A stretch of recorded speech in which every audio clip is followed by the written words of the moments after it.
Okay. Yeah, we're good. I still haven't burped, but we'll see. It might happen. Cool. In the no edit podcast. Yeah, it's fine. This is the part in the beginning, and then the music will happen right now. Let me try it one more time. Jess and His make a podcast. It's a podcast that Jess and His made.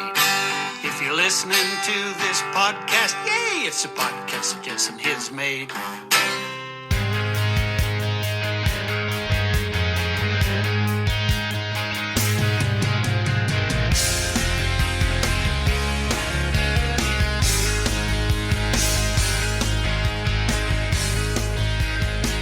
And now we can start the episode. Okay. Hi.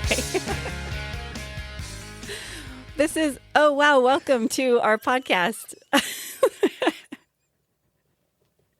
This is episode 19, season 2 of Jess and Hid's Make a Podcast. And I'm Jess. I'm Hids. And we made a podcast. It is currently 8:39 on Wednesday night, p.m. We have to release this at midnight. 3 hours and 21 minutes from now. See, we did this thing where we went to every other week to have more time. Yeah, but then like work has... I feel like we use work being insane as an excuse a lot. But the last year and a half of work has been stupid. Crazy. But year and a half. Yeah. Yeah. But anyway, also ADHD does that whole procrastination Summer thing school started. Oh yeah. And summer school. Trying to get into the massage therapy program for fall has been insane, and I've had to do vaccinations and junk, and that kind of wiped me out. Yeah. It wiped me out yesterday anyway, which is when we were going to record. But anyway, so we're recording right now, but that's okay because it's going to be fun. It's going to be a fun episode, and we won't have to edit it. No, it's going to be good. We are professionals. We're pros. We are absolute professionals. Yeah. So what's new? We got the new X-Love album, and it's that could have been a War Member, but yeah. Well, the album, you have been able to listen to it online for a while now, but we got the physical albums in our hands today. And yes, I said albums because there were 4 versions. Because that's how K-pop works, apparently. K-pop knows how to market. They can market the heck. I would buy everything I listened to on album if it came with all the stuff that a K-pop album came with. Yeah. American artists, get with it. Your albums would be so much cooler if you had a lot of stuff with it, not just a little jewel CD case. $26 for a CD. No, $26 for a CD and photo cards and photo albums and little messages on cards and bookmarks and there's stickers, no bookmarks. Stickers and keychains. All the things. I would spend so much money on music. Yeah.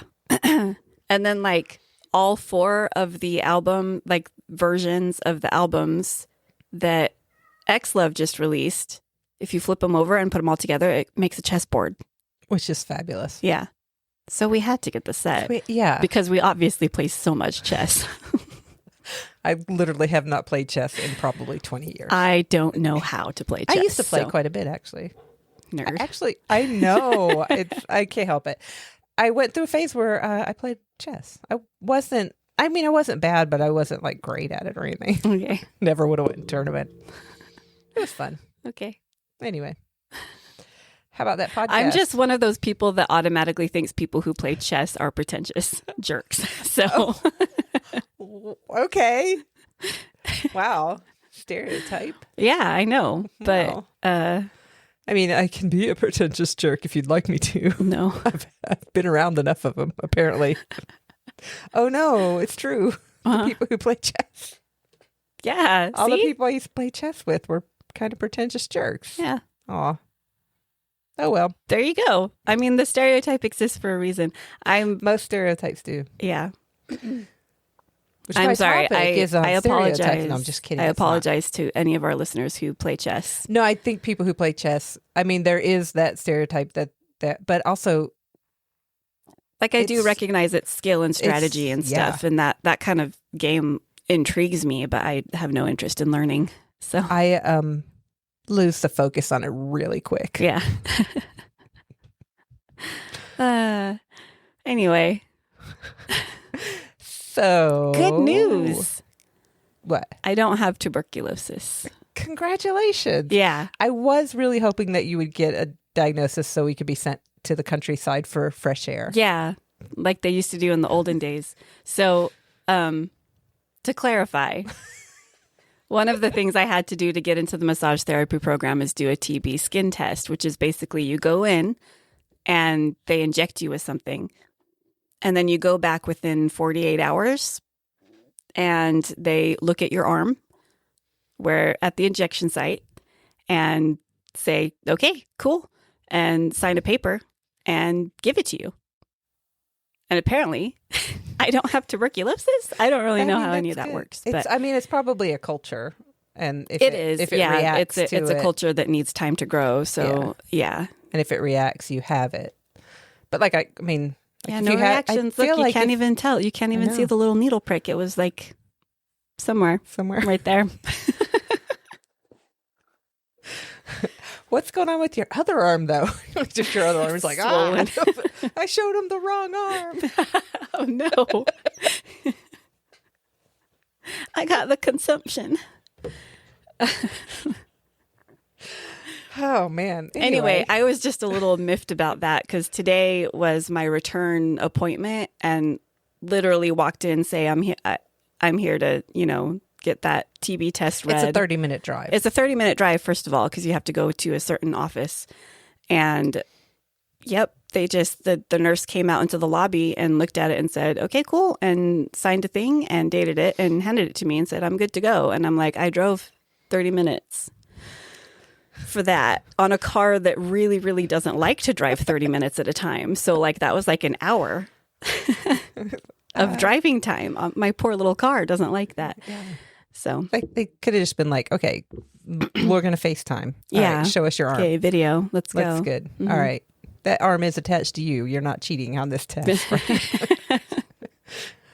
Anyway, okay, so it's fine. There's a lot of hassle to get into college, apparently. Yeah, well, just like massage therapy, I'll be working with people, so, Well, yeah, we do want you healthy. Yeah. So.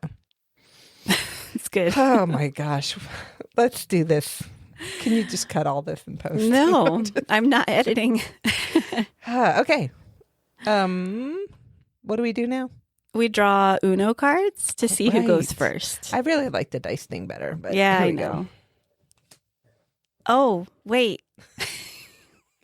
I think, okay, that means you drew a draw two. Okay. So you do I have to make hold on to it and draw again?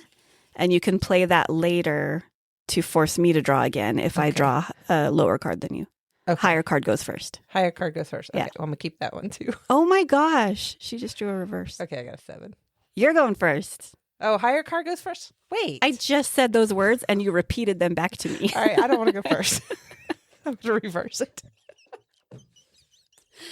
Okay. Oh, wait, I have cards. This is ridiculous. Wait, why do I have a random 4 and an 8? Those are just because I'm holding on to cards that we've already played. Oh, okay. I just mixed my stacks up. It's fine. Is this? It's fine. I'll go first. Okay. I couldn't figure out why there was an explosion on mine. I realized it's a geyser. Yeah, this is the wilderness deck. It's national parks. Oh, I love that. So that's support your national parks. They need your help. It's true. And they're pretty. And they're beautiful. Okay. What's your topic? I'm going first. You told me I think you had a short topic, right? I do. Okay. Yeah. And I drew the cryptid card. Oh, sweet. I love the cryptid card. And I guess you guys didn't see the dramatic flair I put on that. I pulled out a book This is an audio. And plopped it on the table. It said the cryptid card. The cryptid card. Bum, bum, bum, bum. So when a child in Japan wakes up shaking from a nightmare, she knows what to do. Hugging her face in her pillow, she whispers 3 times, "Baku-san, come eat my dream. Baku-san, come eat my dream. Baku-san, come eat my dream." I'm talking about the Baku today. B-A-K-U. Okay, but that is adorable. Isn't it so cute? Okay, so this... I've never heard of this. I chose this cryptid because it's in this really cool book that we've had for a long time called Dungeons and Drawings, an illustrated compendium of creatures. And you can find it on Amazon. I think that's where we got it. Or probably at your favorite local bookstore. At your favorite local bookstore. Yep. Go ask if they have it. But it's a cute little illustrated book of cryptids and like folkloric creatures. I forgot that we owned that. Yeah, it's very cute. I remember getting it and looking at all the drawings and going, "Oh my gosh, they're really cute." But drawings. the drawing of the Baku is just adorable. But let me describe this creature and tell you what it is. So, they are not of Japanese origin, but they're known in Japanese culture. They're supernatural beings that are said to devour nightmares. According to the legend, they were created by the spare pieces that were left over when the gods finished creating all other animals. So they're this kind of chimera of spare parts. It's really cute. It has a little elephant trunk. Mm-hmm. Is that a tiger tail? Well, let me tell you. No, that's not tiger. Oh, okay. You're going to tell me. A bear's body, an elephant's trunk, a tiger's paws, an oxen tail, and rhinoceros ears or eyes. So this illustration in the book is slightly different because they gave him a big fluffy tail. I was like, that's not an oxtail. Yeah, but he does have these kind of giant claws. Super cute. And like the body is super tiny and he's got this little elephant trunk and big ears. And the tail is like super big and fluffy. It's really cute. Very cute. But yeah, original depictions were bear's body, elephant's trunk, tiger paws, oxen tail, rhinoceros ears or eyes. And despite that appearance, the Baku, that it could be seen as a big scary monster. Horrifyingly scary, yes. They are revered as powerful forces of good and seen as one of the holy protectors of mankind. So the creature itself originated in Chinese folklore and became popular in Japan as early as the Muromachi period, which is 14th to 15th century. Okay. So still pretty old, but not of Japanese origin. Descriptions and beliefs in the Baku have changed over the years. In ancient Chinese legends, the mo was an animal that was hunted for its pelt. The mo is the giant panda. Oh. Like the mythological beast version of the giant panda. Okay. Yeah. So in Chinese legends, whoever killed a mo would use a blanket made from the pelt as a talisman or an object with magical powers, which would protect them from evil spirits. The practice evolved over time, and soon the pelt was no longer needed, but an image of the beast was thought to have the power to repel evil spirits. So that's how it started in Chinese folklore. Okay. And before its adaptation to the Japanese sort of dream caretaker creature that they have, an early 17th century Japanese manuscript, the Sankai Ibutsu, describes the Baku as a shy Chinese mythological chimera, which protected against pestilence and evil. So no mention of eating nightmares was included in sort of its list of abilities or whatever. But then in a 1791 Japanese woodblock illustration, there was a version of the Baku that was specifically depicted as dream destroying. It's depicted with an elephant's head, tusks, and trunk with horns and tiger's claws. So sort of similar. Mm-hmm. And you can see it sort of making this transition into what it's known as today.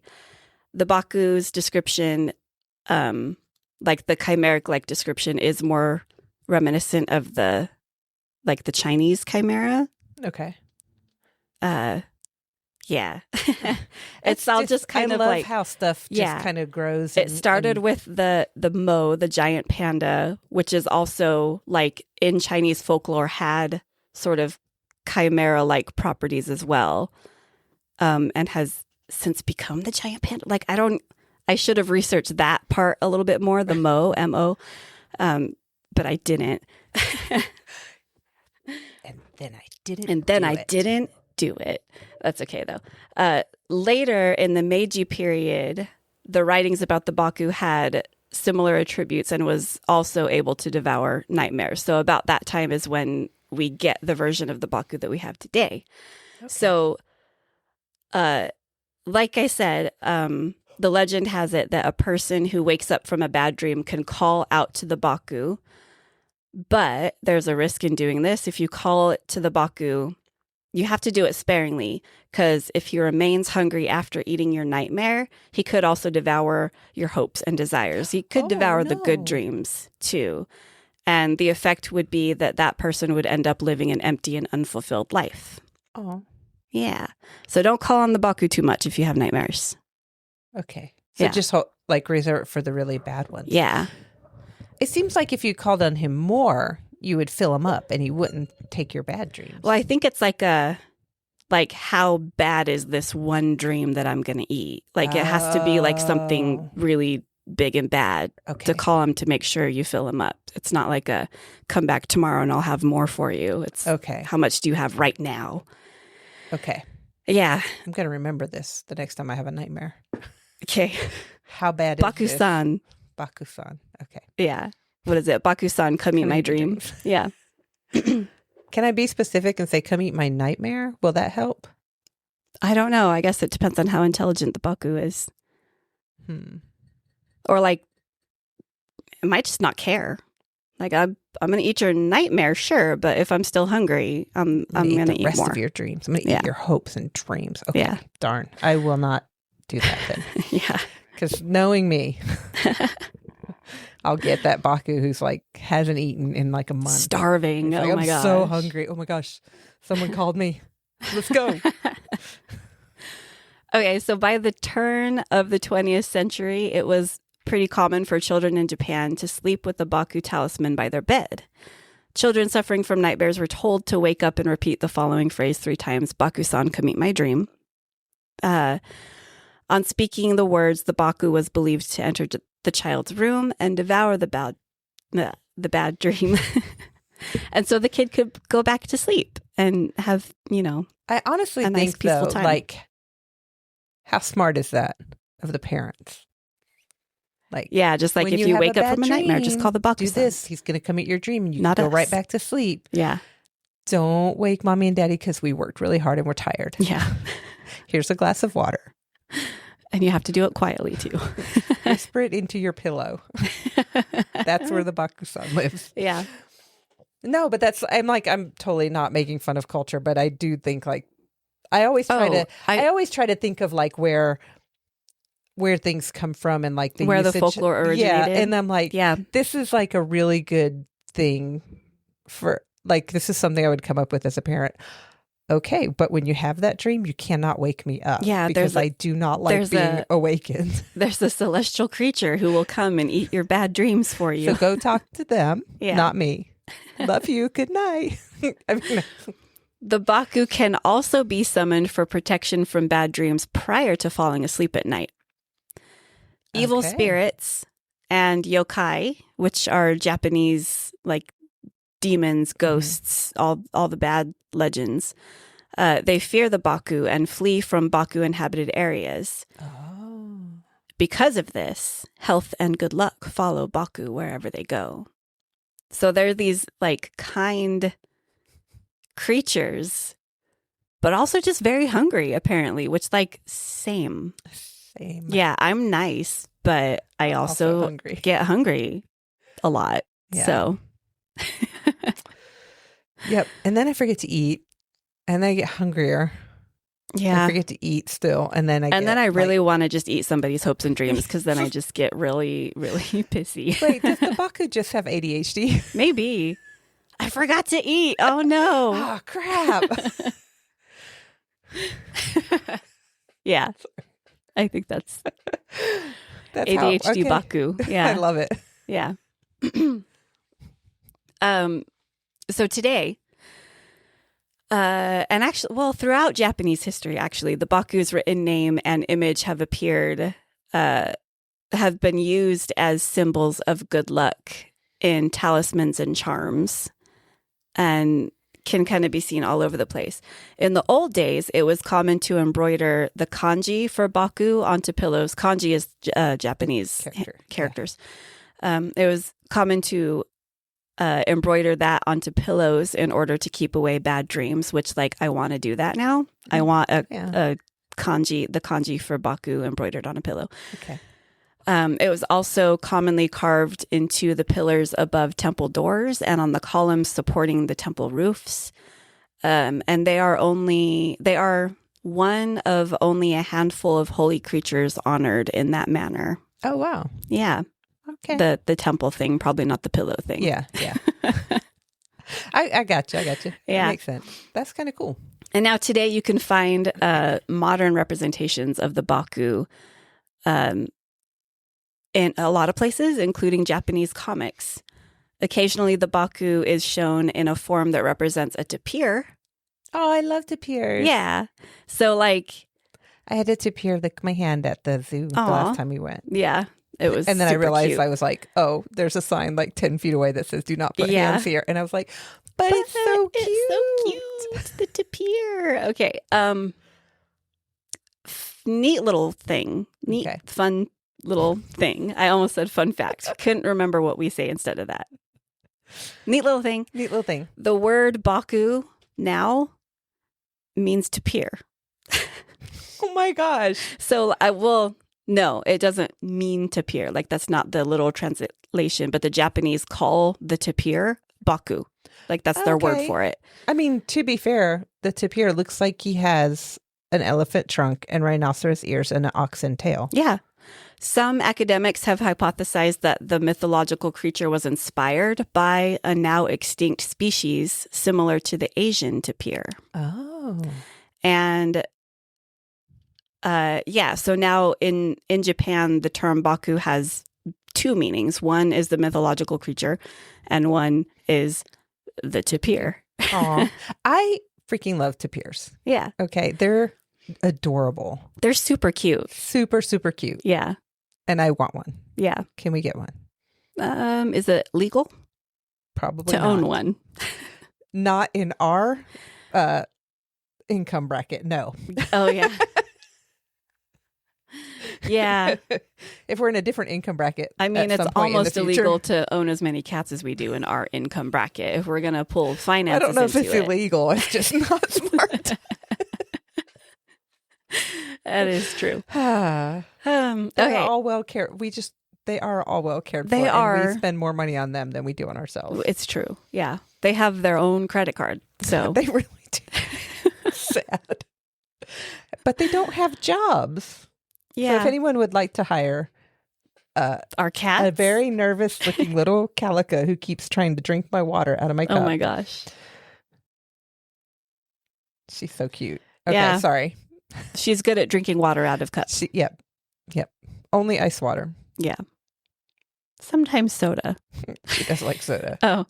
She does, yeah. Dr. Pepper. Yeah. Clarify. One final neat little thing, and then my topic is done. Wow. I told you it was short. Oh my gosh, I'm not ready. Okay. Yeah. In 1984, Oshii Mamoru's animated film Beautiful Dreamer depicted a Baku as a tapir. Later, a Baku took on a tapir-like form in Pokemon, in the Drowsy I love the Drowsy. Hypno. Yeah. And the Muna. I don't know that one. Musharna. I don't know that. I don't know. I think these are because they evolve or whatever. So the Drowsy becomes the Hypno. Yeah, Drowsy becomes Hypno. Okay. And Muna and Musharna. I don't know. And then also in Digimon, they also have a character called Bakumon or Tapirmon that bears similarity to the mythological Baku. So yeah, that's in pop culture. This is Drowsy. Looks just like a little tapir. Okay. And then the other one is Hypno. Oh, okay. Yeah. Cool. That is the extent of my Pokemon knowledge. I am not a Pokemaster. Master? I'm not a Pokemaster. I'm not. I'm a pretentious. Choo! I have to be my little pretentious. I am not a Pokemaster. I don't know. I know just like I played the Pokemon Go. That's the extent of it. Gotta catch them all. My brother used to watch Pokemon when he was little. So like I know some references. I don't know all the things. I know Jesse and James, right? Yep. Yeah. I know that one time Team Rocket blasting off again. You know, I like them. I know they're the villains, but they were my favorite part.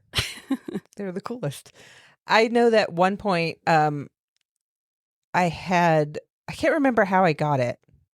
In a box of stuff? I don't remember. But at some point I had a binder with the complete set of the first or the original like first 150 Pokemon and ended up selling it probably way cheaper. And I wish I had it now because it's like so much money now. Yeah. Like some of those cards were, a couple $100 just for one card and it was a full set. That is crazy.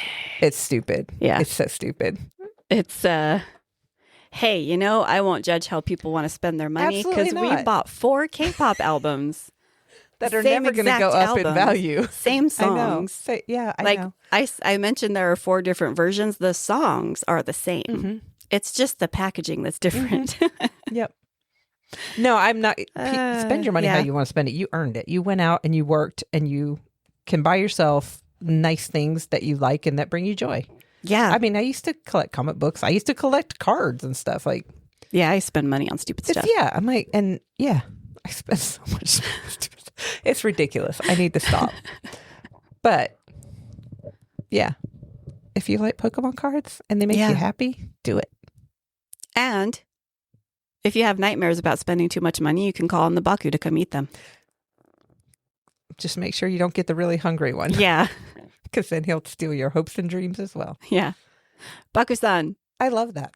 Come get some seconds. Little random creatures. Yeah. Cryptids are my favorite thing. I know. Now I want to draw my version of a Baku-san. Do it. Okay. Okay. What are you talking about? Total topic shift. So when I first put this in the topic list, I was like, oh, this is connected to the Egyptian craze, but it's actually not. I thought it was because I think I read about these two things like on the same day or within the same time frame, and I have connected them in my head, but they're actually not. So I talked about Egyptomania last time, and when I pulled this topic, I was like, oh, it's connected, but it's not. But we're going to talk about the rise in spiritualism. Oh, and okay. This is not like just being a spiritual person and that sort of thing. This is seances and mediums and talking to the dead. Yeah. So we're gonna talk about this. So this was really big in the Victorian time period from like 1837 to 1901. But it also like kicked up again in the 1920s as well. Like there became another kind of resurgence. And also a little bit after World War II. World War I mostly, but World War II, there was another little uptick of it, but not as much. So it's kind of defined as a religious movement in that in the early, mostly in America, in the mid 1800s and early 1900s, they actually had kind of arranged services where people would come together and do seances together as kind of a meeting type thing, as a spiritual meeting. Okay. Which is like, to me, I'm like... They would go seancing? Seancing's not a word. Seancing isn't a word. That's our little headless reference for the night. Nope. It's Edgar Allan Poe. Yeah. We watched both of those. Same comedy troupe, Yeah. but yeah. So in the Victorian era, I told you, we're not editing. I'm going to mess It's up. fine. Really. It's fine. I stammered a lot too. It's okay. So life expectancy was low. And we do know that like the average life expectancy is about 47 years old, but we know this is slightly skewed because there was a high rate of infant mortality. Yeah. But there was a lot of untimely death in the Victorian era. There were like new inventions that were coming and industrialization and that sort of thing that kind of caused accidents and disease and everything. So there became this kind of obsession with the passage from life to death, and people wanted to know like what happens after death. And they kind of started this whole little, you could talk to the people if you do the right things and you have the right feeling within you. But spiritualism really, really kicked off in America. When at the beginning of America, very puritanical kind of form of Christianity, the Quakers and the Puritans, it was all very strict, very regimented. And when people died, they died in the home, and it was like, this is very sad. They are dead. They have, service. And it's very like, there was no really, there was not grief, like grief therapy. You didn't talk about it. You're like, yes, very sad. They're dead. Move on. Life is pain. Move on. And you just kind of, so there was, but then as like more people started moving in and more, there was again, the more industrialization, urbanization, and people were not so much dying in the home as maybe in the, in a hospital or under a doctor's care, that sort of thing. Yeah. And it became more of a business, funeral homes and that sort of thing. And then, so there were all these new practices and beliefs coming in with immigrants as well, and more scientific discoveries that were challenging these strict religious beliefs and all of this. So there was also the Civil War was right in the midst of this. And that is one of the big things that kind of kicked this off. People were like, life is becoming uncertain. You had a certain progression of things, but now we've got all this expansion, and now our country is like being torn apart with the Civil War. And people are like, we don't really know how to deal with this new thing, and trying to look for different ways outside of this very strict, puritanical form of Christianity. So all of these things are kind of coming together, and then the Civil War hits, and people are, hundreds of thousands of people are dying far, far from home and never, being buried where they fell and that sort of thing. So people weren't knowing what happened to their family members. And they get a letter, and if they got a letter, there's no closure. There's no closure. There's no funeral. There's no grief. Real like a formalized grief time period. Yeah. So this kind of spiritualism, this ability to perhaps talk or hear or at least know that your loved one is at rest or whatever. Yeah. Kind of started to grow as a coping mechanism, which is kind of fascinating when you think about it. Yeah. And of course, there's the people who fully believe that this was a thing, and then you have the people who took advantage of this. Yeah. Which exploited it. It always happens. Yeah. Another big rise of the popularity of this was the invention of photography. Ah. Yes. So this was like this brand new technology that was fascinating, and people were also like, what is happening? This is how can you do this? This is magic, right? We're sitting here, and now that you have this frame with us in it. But there was also like new visuals out, you could take a picture from a hot air balloon. So you have aerial images of your whole town or your farm or your whole cities. So you're like, you have this whole new perspective of life. And then there's also photographs taken during the Civil War of, dead bodies in a field, or actual photos taken during battles or of cities that were, on fire or being damaged. Or so you have this whole new image of death and destruction that has never been seen, like never captured for just the general public. Obviously, the people who are involved in wars have seen this, but the general public at that time, if you weren't in an area where this was happening, you were just hearing secondhand. Now you have visuals to go with it. So more and more people were turning to these mediums, these people who claim they could speak to the dead, to just get like, okay, my uncle went to war and never returned. Is he okay? He obviously he's dead. Is he okay? Did he die in peace, or is his soul at peace? Yeah. And that was the big thing. By the end of the Civil War, there were a reported 11 million people who define themselves as spiritualists, and about 35,000 practicing mediums. Wow. Which is huge. Yeah. That's a huge amount of people. Excuse me. In a book by Grant Shreve entitled When Women Channeled the Dead to Be Heard, he says that spiritualism was one of the 19th century's most successful religious innovations, a diffuse but powerful movement of individuals who yearned for a religion which united mysticism and science. So there was like this aspect of science that came into it, in the fact that they would use like the different tools and the different things to kind of create the mood. Much like the ghost hunting shows of today. They have all this tech. Yeah, the tech that proves. Yeah. Okay, but how do you know the tech is working? Because you don't know if it's actually detecting ghosts or random other environmental changes. Look, we just, oh my gosh. Okay, we've ranted about that before.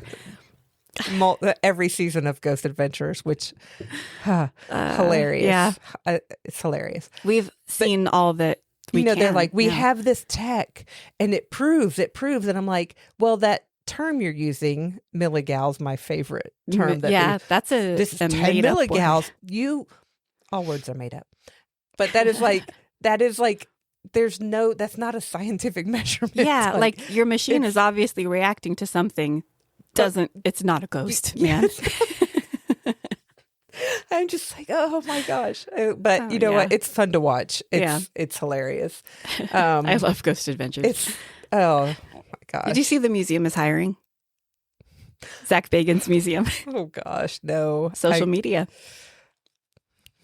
Has to be a local, though. You have to live in Vegas. I don't know if I want to move. I can't afford to move to Vegas. Yeah, but they specifically want like a video editor and stuff like that. Oh yeah, no, okay. Yeah. All right. Anyway, weird tangent.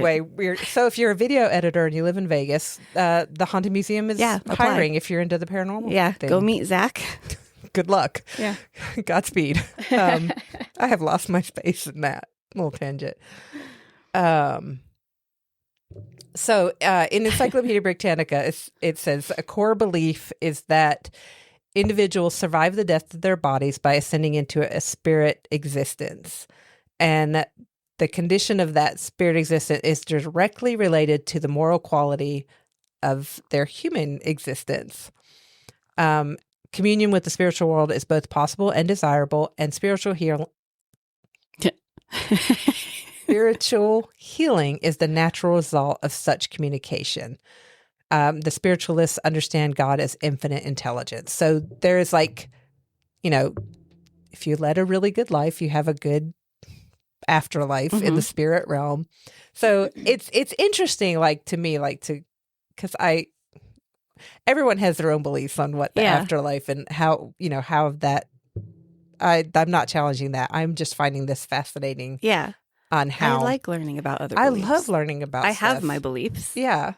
But learning stuff, I never stop learning. Yeah. That's important. So historically, the the people were organized in small groups that conducted seances, or they had meetings for spirit communications. And then larger gatherings would be held for public demonstrations of spirit contact and psychic phenomena. These gatherings evolved into Sunday church services that became common in the 20th century in the spiritualist churches. Yeah. So you have like, oh, we're going to have our seance. Well, let's just do this every Sunday and kind of, use this. So it became like it became like an actual, it's an actual form of religion. Yeah. But like non-traditional, obviously. Yeah, for sure. I'm picturing like the scammy ones that like the TV psychics that stand in front of an audience and just like, oh my gosh, look for facial clues or whatever. Yeah. Like, or they've been tells. prepped, they look like for tells. They've been prepped on who's in the audience. Yeah. There was a good episode of Leverage about that. They wanted to take down someone who was doing that, like making big money and holding like these like seminars and workshops all over the place, and people would pay him thousands of dollars because he's a medium and can contact the dead, but he actually just has a team of people finding stuff about anybody who buys a ticket. Yeah. It's ridiculous. There's actually, I can't remember the name of it, but I just remembered like a visual from it, a Steve Martin movie where he plays a televangelist like that. Oh, I haven't seen it. And like he has stuff painted on his hands, so like when he hits the forehead of someone who's sweaty and hot because the temperature in the tent's very high. Yeah. Like it will make a form of a cross on their forehead, and it's like, and he has like people. It was one of those like in the end he's figures out he's scammy, but in the end he becomes real and he donates his money to the actual sick kid who believes in him and stuff or something. But it's like, but like I mean that is. There used to be all kinds of TV shows, daytime TV about, the talk shows. Yeah. And they'd have the psychic. And occasionally, and it'll probably start happening again because I've been researching this, I'll get some old reels of that sliding across my Instagram. And oh my God, it's funny to watch because they're just hilarious. I'm getting an M, and the person's like, no. Oh, no, I meant a C. It's like, what? What? Like, no, you picked the wrong person. Sorry. That wasn't the one you were prepped to pick or something. Yeah. It's just ridiculous. But, people were able to find kind of solace in that. Maybe they were able to find some closure, especially like after the war. And that's why after the World War I, there was another huge uptick in the 1920s. Oh, World War, in the 1920s. Like I said, there was another uptick in after World War II, but it wasn't as big as those two initials, the Civil War and World War I. Yeah. Probably just because like more technology and more kind of scientific stuff came into it. Yeah. And not as much like in World War II, there was a lot more kind of mass communication. They had TV, movies, there was a lot more information being spread than not in the previous. Yeah, it wasn't just like, well, your loved one has died. The end. Like, I don't know what's going on. I just heard about this thing happening, Yeah. So, but I wanted to talk a little bit about some of the, I guess, scammy things, but maybe not scammy. I don't know. One of the biggest, one of the big beginnings of the mediums and stuff was the Fox family, which I think you may have heard about them. Yeah. Uh-huh. There were sisters, the Fox sisters. And let me get back this page. I didn't pull all this into my notes. So I'm back on this website that has it's white on a dark background and the font is very annoying. So the Fox family had moved into a house that legend said was haunted. This was in the 1840s. That a family named Bell occupied this house, and then there was a young woman named Lucretia who would come and do work as a maid and come and do household chores. And then one day a peddler came, and seems like there was maybe some the lady of the house and the peddler, they had a lot of meetings where they would, discuss the peddler's goods. Sure. And then one day he just disappeared and never came back. And Lucretia was dismissed. And then sometime later, she was hired again. And she said while she was there, like things would be moved a little bit, or there would be some tapping sounds. And occasionally she would hear footsteps kind of pacing back and forth, and then going down to the cellar, and she wouldn't want to be left alone. So eventually she moved out, and then the Bells moved out, and over time the Fox family moved in. And so now there is this story of this possibly haunted house that these people have moved in. The two young daughters, Margaret and Kate, started hearing noises and started hearing like banging at night, and they would be woken up from this. And at first the dad was like, we're in a new house, houses settle. Yeah, it settles. Things happen. There's it's older, it creaks. Yep. Mm-hmm. All the things, and houses do, especially old houses, they all have sounds. Yeah. And the first time you're in an old house, you're like, oh my gosh, everything. What is happening? After you've been there a few months, you're like, yeah, it's just this, that, or the other. And you don't worry about it. But one night, Kate woke up screaming, saying that a cold hand had touched her face. And Margaret said that her blankets had been pulled from her bed. And then Mrs. Fox, the mother, said that she could hear footsteps walking through the house and going down the steps to the cellar. So Mr. Fox, he's not superstitious. He's like, I'm going to figure this out. But I am a little stitious. I'm a little stitious. He's like, he's going to walk the house. He stayed up and he would walk through the house and he'd find all the different little sounds that he could make in the floorboards, test the windows and doors, and like some stuff he could explain away, but there were sounds that he couldn't explain away. And his daughters were like, there is a ghost. We're convinced. Mm-hmm.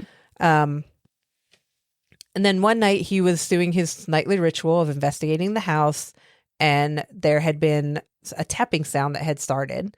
And he searched and searched and searched, and then he couldn't find anything. And then Kate says she began to realize that whenever her father knocked on a wall or a door frame, the same number of knocks would come in reply, as if someone or something was trying to communicate with them. Finding her nerve, I'm just going to kind of read this part. Finding her nerve, Kate spoke up, addressing the unseen presence by the nickname that she and her sister had given it. Here, Mr. Splitfoot, do as I do. I know. Why did you call it Splitfoot? That's creepy. Oh my gosh. What the heck, right? I don't like that. No.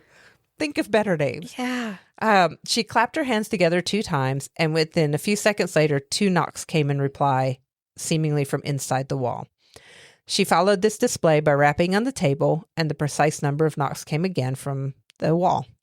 The activity caught the attention of the rest of the family, and they entered the room, and Mrs. Fox tried asking aloud questions that she knew the answers to, such as the ages of her daughter or the age of a child who had passed away earlier. And to her surprise, each reply came back accurate. So then John's like, let's go get the neighbors. And all right, because maybe we're just all imagining this. Yeah. So they went and got the neighbors, and the neighbors are like, dude, y'all crazy. And then this started to happen. And they were like astounded to find that they could ask their ages, dates, and years and stuff like that would be answered with these knocks. And even the neighbors? Yeah, even the neighbors. And then one neighbor and someone who actually had been a tenant in the house for a while, William Dusler, decided to try and communicate with the source in a more scientific manner. He asked repeated questions and was able to create a form of alphabet with using a series of knocks. He was also able to set up knocks that could be interpreted as yes and no. And he was able kind of to determine the subject of the disturbances. And the answer came not in private, but before an assembled group of witnesses, that the presence in the house was the spirit of a peddler who had been murdered years before. Ah, the peddler has returned. The peddler has returned. As it happened, one of the neighbors who was there when this was announced was Lucretia. Ah. she came forward and she said, hey, I found some dirt in the cellar. And they were like, never mind about the dirt in the cellar. And the peddler left and they were like, never mind about the peddler. You're asking too many questions. So John Fox and William went down to the area in the cellar and they started digging, and they dug for about an hour and they found nothing really, and then dug a little more, and John, or Mr. Fox, pulled up like a little piece of bone that had a few strands of hair on it and some torn clothing. So he dug and dug and dug and never really found anything else. But a local doctor did say that the bone appeared to be part of a human skull. So now everybody's convinced that the peddler is in the house, the ghost is there, and he's trying to communicate with him. Yeah. So the two daughters started to have these mediumistic powers, and they started to be able, like, really communicate, and they started giving public performances. And this kind of really kicked off the movement of these public seances and communications and stuff. And this mania kind of swept through the country, and they became famous. And I didn't go into a huge detail of them, but sometimes later, of course, they were called into credibility, and they were like, there's no real evidence that the peddler was ever killed here. Maybe somebody planted that bit of bone. But in 1904, I thought this was interesting. The house had been abandoned for years, and a group of children were playing, and a part of the wall collapsed and like almost killed one of the kids, but a man came and helped them. And then he found in the wall that part of it had been a false wall, and there were the bones, there were skeletons.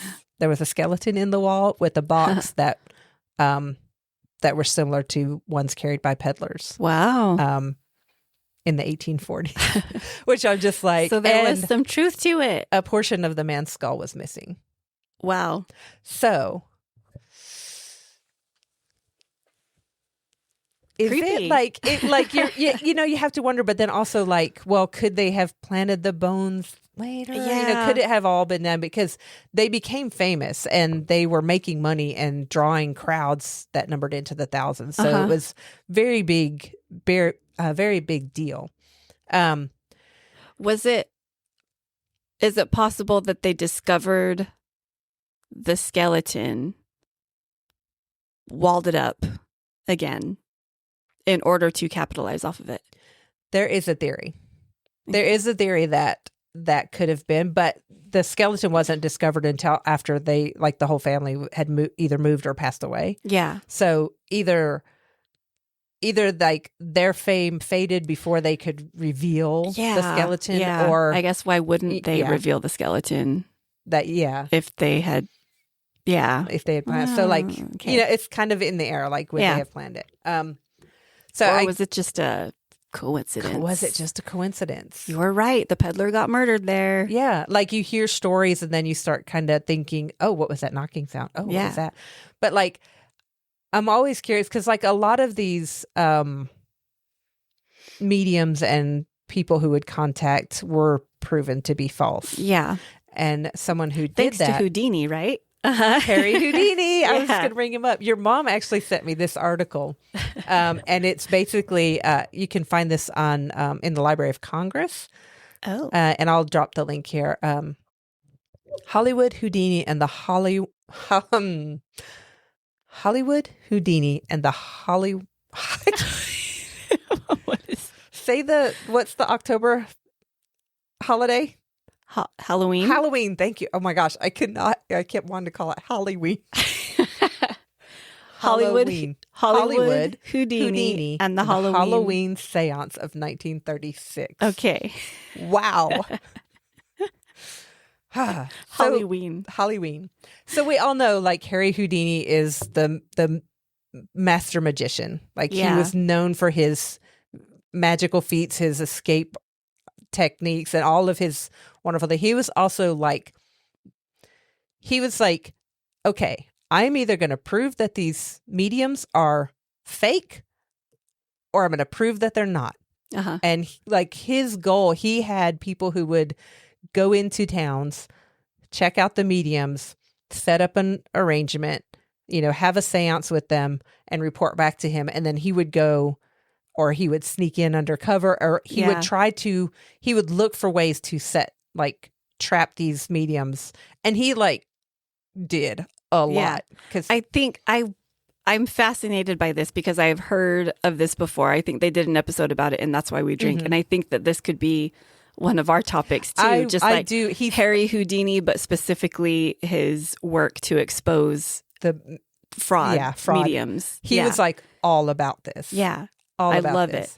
And one of his big things was, okay, Bess, my love, the love of his life. Whichever one of us dies first, if there is an afterlife, this is the code. You will know that this is me. You go to any medium you want. If this code does not come in, it's not me, and it's false. So only she knew this code. For 10 years, every Halloween, because he died he died on Halloween. So for every year, for 10 years, she had a seance. And it was publicized. And then this one in 1936 was the last one, because she said, I will not do it anymore after 10 years. And he said, do not do this after 10 years. That was their agreement. So they had this huge thing. They're on top of the roof of the Knickerbocker Hotel. Lost the lights of LA glitter in the distance. And there's, they have a table set up. There is a pair of silver handcuffs on a silk pillow, locked, because that was another thing. He said he would unlock these handcuffs. There was a trumpet and a tambourine. And then there was an invitation-only audience of 300 that was crammed into a set of bleachers. And the radio, the local radio, I forgot what the radio station was. Let me scroll down here and I will see what it is.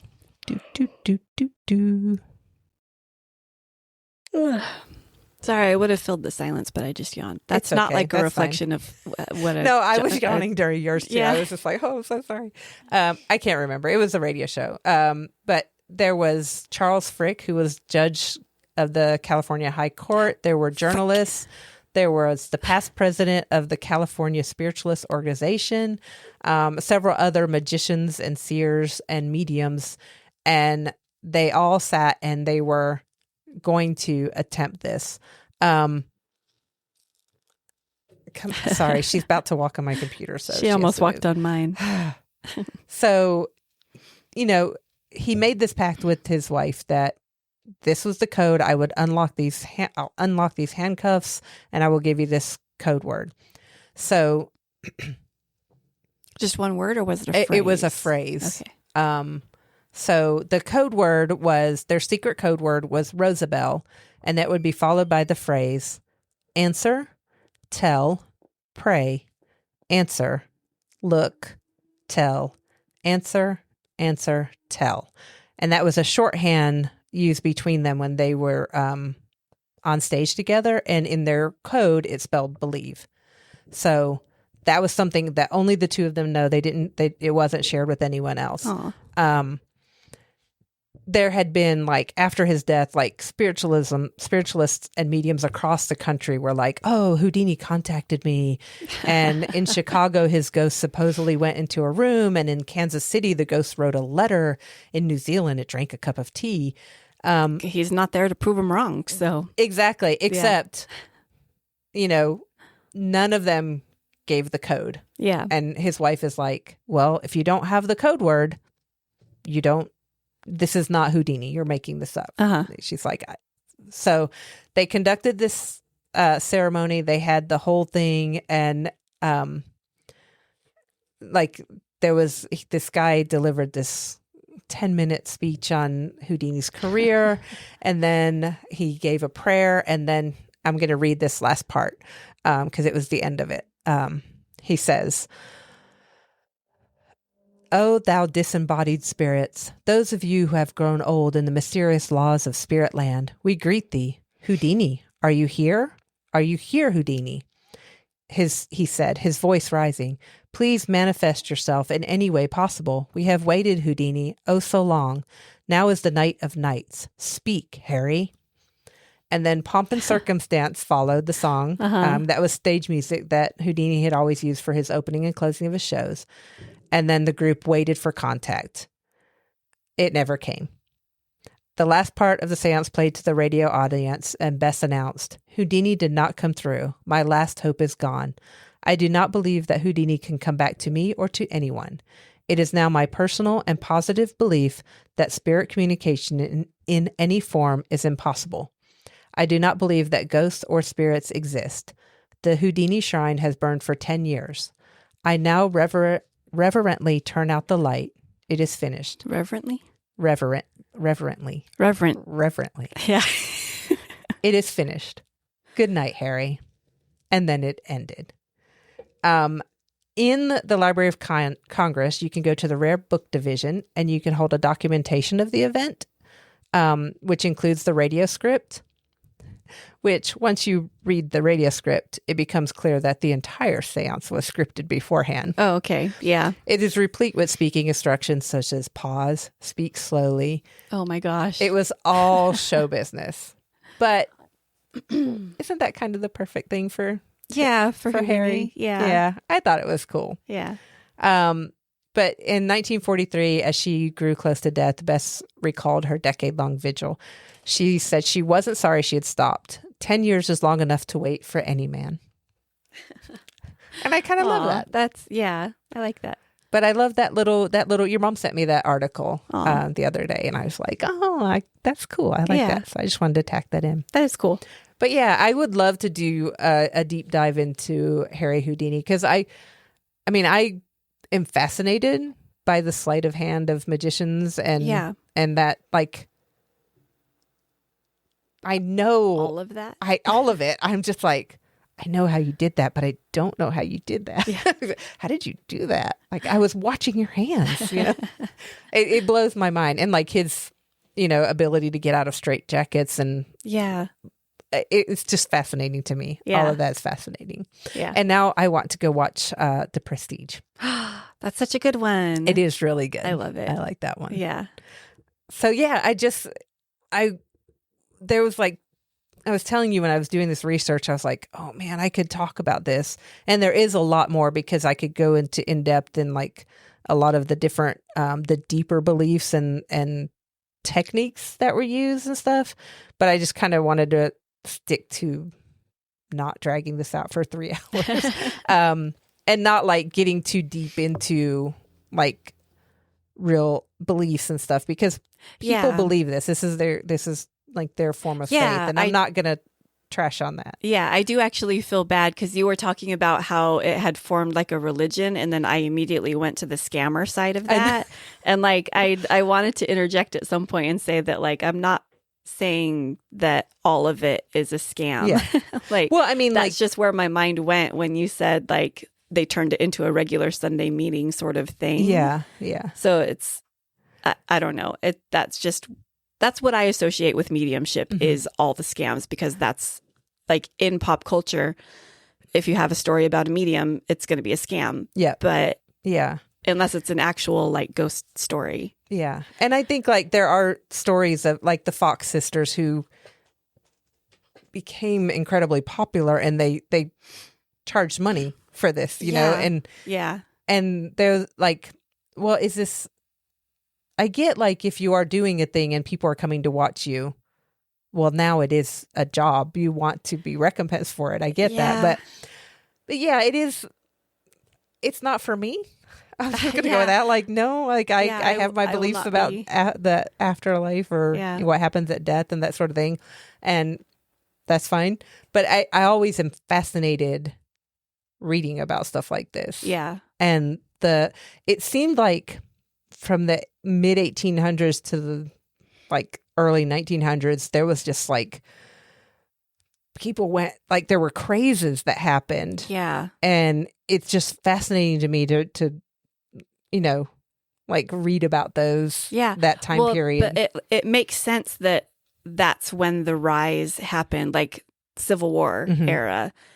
because of like this sort of perfect storm of circumstances. You mentioned the photography being a thing. So these images of death and destruction were now made available to the public, and that's like jarring, and you want closure if you know someone or have a loved one that went off to fight in this war. What if you're looking at a battlefield with them in it? Are they like, there in that? know. Are they in that picture? You don't know. Yeah. And so it just like it got people really thinking and really needing that closure and seeking out ways to get that. Yeah. So, I mean, it honestly makes perfect sense. Yeah. Especially when knowing, like, you know, we always joke about when like on Ghost Adventures, they're like, he died in this house. And I'm like, dude, like, people died in their homes all everybody the time. used to die in your homes. You didn't die in a hospital. Yeah. You know, like you died in your home. The doctor would come to your house. Yeah. And like, so like if there's a house from pre-1900s, someone probably died in it. Yeah. It's completely there normal. was actually one episode where I think they were doing a museum or something. And the museum person said, like, it's not uncommon for people to die in their homes. Yeah.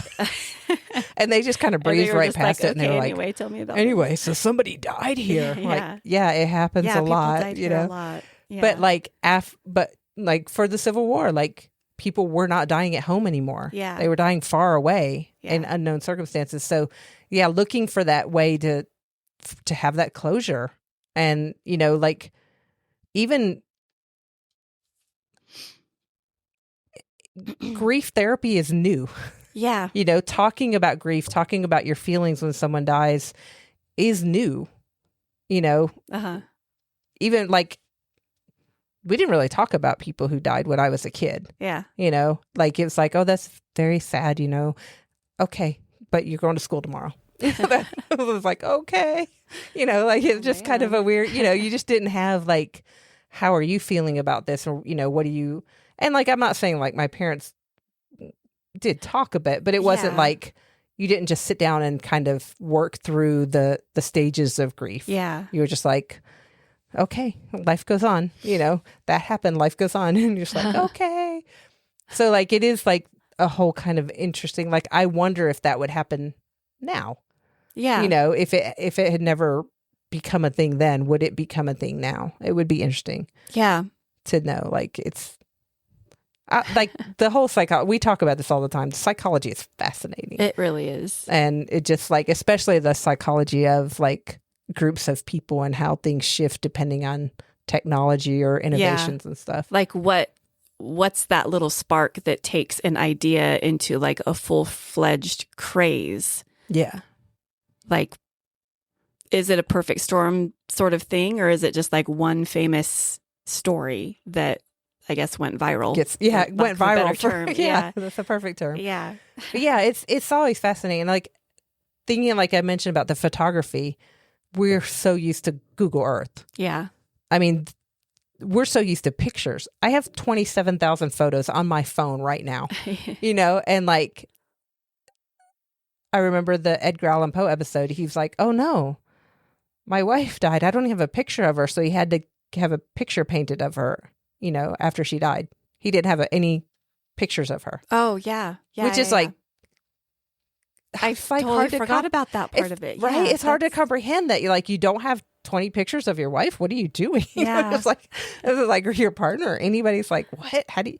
It's just such a different how like the innovation, like they could now suddenly see, like you said, pictures of the war or pictures of their town. Yeah. From the air. You're like, wow, like that's just such a wild, I just want to be a time traveler. Yeah. Again. But get on that. Okay. Science, make it happen. You know, we are going to school again. Maybe if we find out we're actually good students, we can just keep going. Massage therapy this semester. Psychology and then time travel. Psychology next semester. And then, quantum physics or whatever. String theory. I don't know. Yeah. Is it string theory that is time? It's all tied to time travel. Okay. Yeah. So, yeah. We'll be on that. There's the light experiment with the whole, all right. If time travel exists, we'll come back. Lorentzian wormholes. Yeah. I'm going to go be a scientist now. Okay, BRB.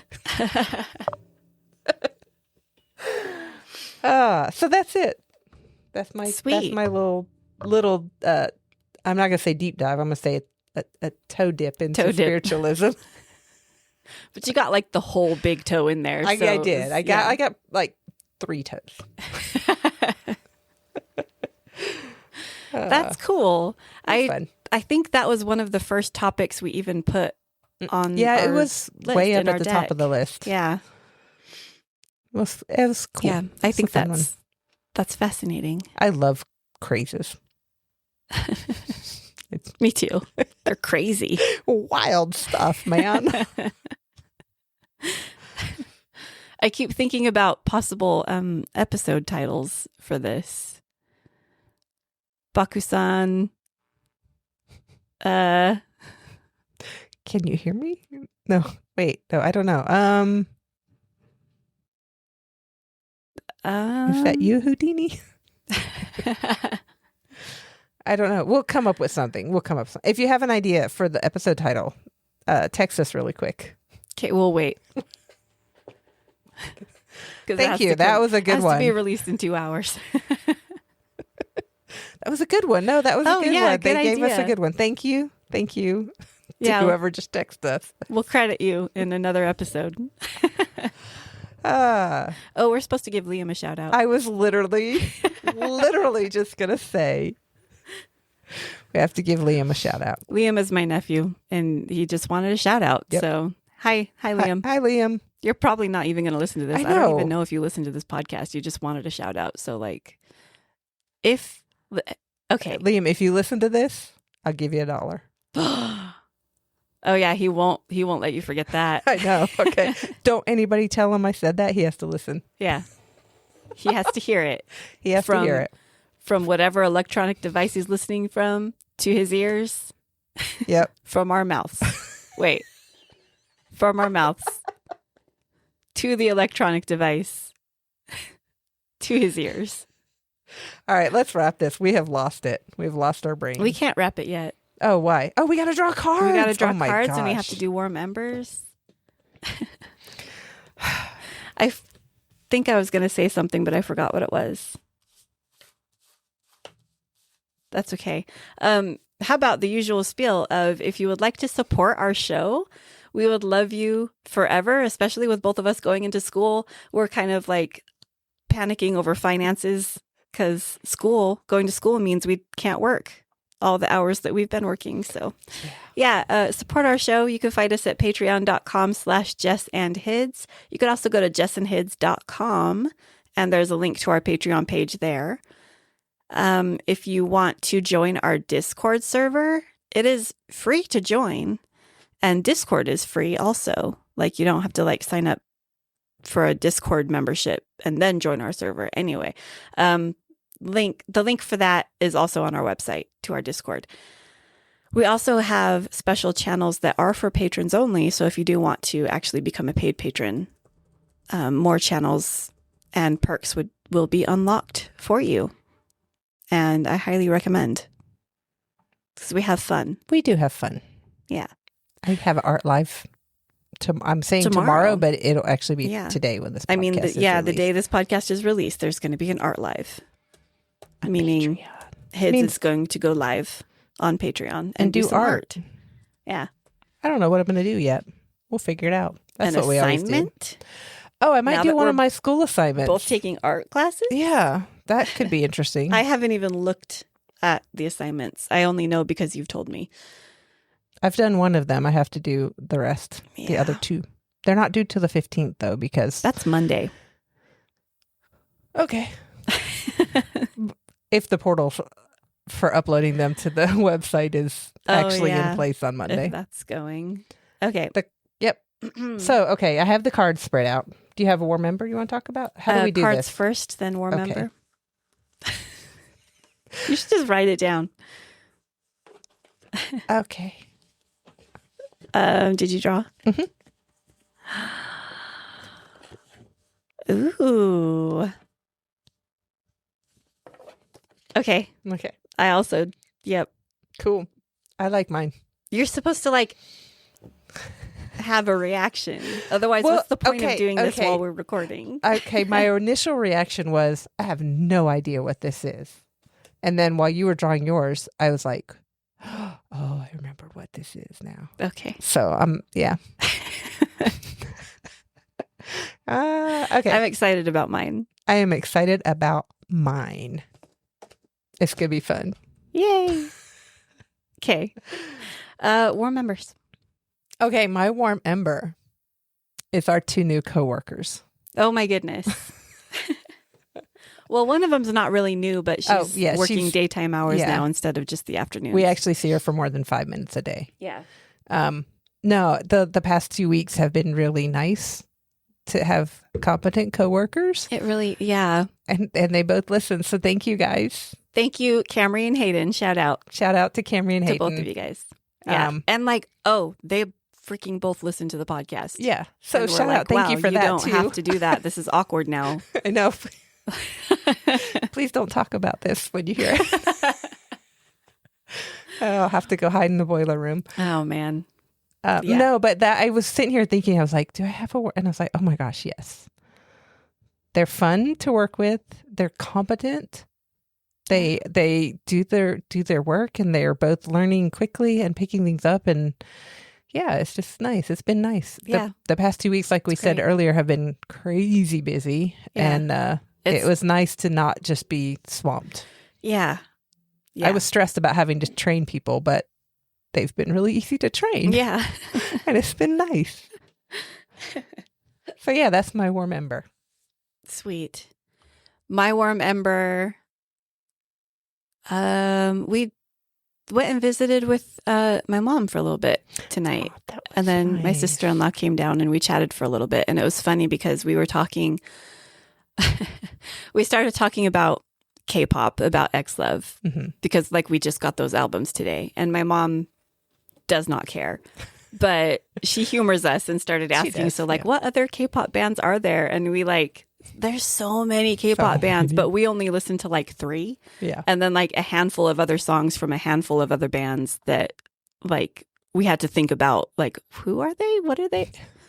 That one song? That one song. You know that one song. Yeah. It's the Korean word I can't pronounce, but it's good. It's really good. Yeah. So, yeah, we just kind of talked forever about that. And my mom really doesn't care, but she humored us, and that was nice of her. It was nice. Yeah. I like your mom. You got a cool mom. Yeah. Anyway, yeah, it's always fun, actually going and talking with real life people. Yeah. Because it's also good to come home from work and just stay home for the rest of the night and decompress. But I always feel good when I actually have other human interactions other than people at work.